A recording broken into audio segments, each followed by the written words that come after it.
On a 2008 Chevy Express van, 3500, probably 1500 and so on, 2500, or a Silverado and so on, there is a wheel speed sensor, supposedly. I was told that there was one on both the left, or the driver's side, and passenger side of the rear axle, or on the pumpkin by a couple different sources. Waiting until I got home after a trip, I had to return 466 miles when my speedometer dropped to zero, and the drive and third position on the shifting on the column went out. I was able to drive in second gear. The ABS light came on the dashboard, and so I managed to make it to a rest stop, pulled over, shut it off, let it reset itself, started back up, and drove fine for 15 miles, and then I did it again, reset it, and then I got to my destination, and then 1 mile after leaving there, it went out again. Stopped at both the GMC dealer and Chevrolet dealer in Fremont, Ohio, which were useless, as most are today, saying that if you don't have an appointment, it's going to be a week and a half out. So I decided to drive home 466 miles, ending my trip prematurely. Didn't have another mishap. Shut the vehicle off. Next morning, went to get gas, and a mile from my home, did it again. Reset the vehicle, and then I decided to go since I had picked up both the left and right wheel sensor and a pigtail going to those sensors, thinking that it was bad.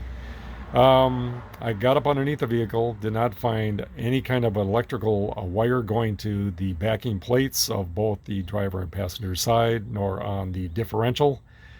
So I looked again, very vague YouTube videos. Nobody really described this, to include if your speedometer drops to zero and it drops out of drive. But I had stopped at Reader Chevrolet. The person there, Heather was her name. Reader Chevrolet on Clinton Highway in Knoxville, Tennessee, did a diagnostic on this, which Fremont did not do, and came up with 6 different items, one being the wheel speed sensor, as did AutoZone. I stopped there, and I stopped at another spot, and all 3 came up with a wheel speed sensor as being a problem. So I did another search and saw something about the left side of the transmission yoke before the drive shaft connects, and there should be a wheel speed sensor there. Didn't find it there, but I found it. I found something on the right side, and that is this item right here, where your cable connects into this wheel speed sensor, goes into the transmission, this side right here. It is connected to this bracket right there, and I had a devil time getting off, having never ever removed one. Wire connector, or wire lead, was connected with this, slides through this hole right there. It locks this piece right here to this. This is for the wire. This is for 2, must be transmission lines possibly, but in order to get this off, this has to be pulled out. It had what's called a pine tree, and this squiggly end that goes through here, that locked this piece into place.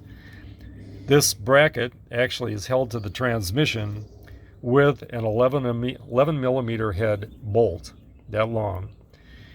Very easy to take off, but I didn't know that at the time. I tried a 7/16, thinking it was maybe American, but not. It's metric. 11 millimeter bolt pulled this bracket away from the transmission. This had to be free in order to pull this out so that I can replace it with a new one. Since I got the parts, the wheel cylinders, the wheel speed sensors, both left and right, and the pigtails from O'Reilly's, I went back to O'Reilly's.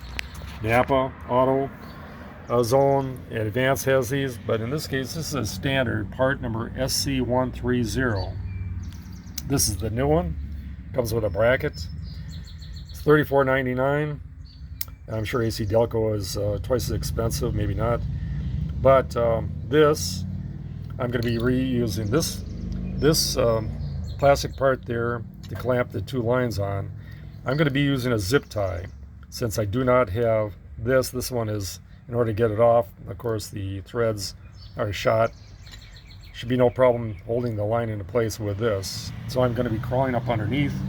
Hopefully it won't take but a couple minutes to do this. I have reattached the The cable, the wheel speed sensor, I bolted it to the transmission, is on the driver's side. My bad, I'm upside down, so I misspoke. It's actually on the driver's side. That is this part right here.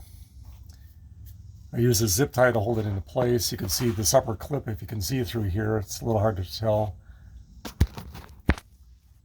It engages with these lines. There's two lines that are up in here. So I snap into place on that. I'm holding it in place to the bracket with a zip tie. And up underneath here, if you look up through here, I'm upside down. This is the little connector right here that connects to this.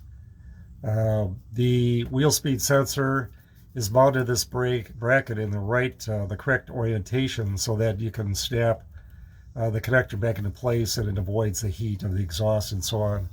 I had an extra zip tie to here to keep this cable away from, not that it is anywhere near the catalytic converter, but any additional heat. And I just put one up here that's a little bit loose. Anyway, this is on a 2008 Chevy Express van built on a 3500 Chevy. Let me start over. This is a 2008 Roadtrek built on a Chevy 3500 Express van chassis. This cover right here, it said I think it's a 4L, 4L60 or 4L80 transmission in these homes. This one has a 17 bolt cover. You can see these bolts right here.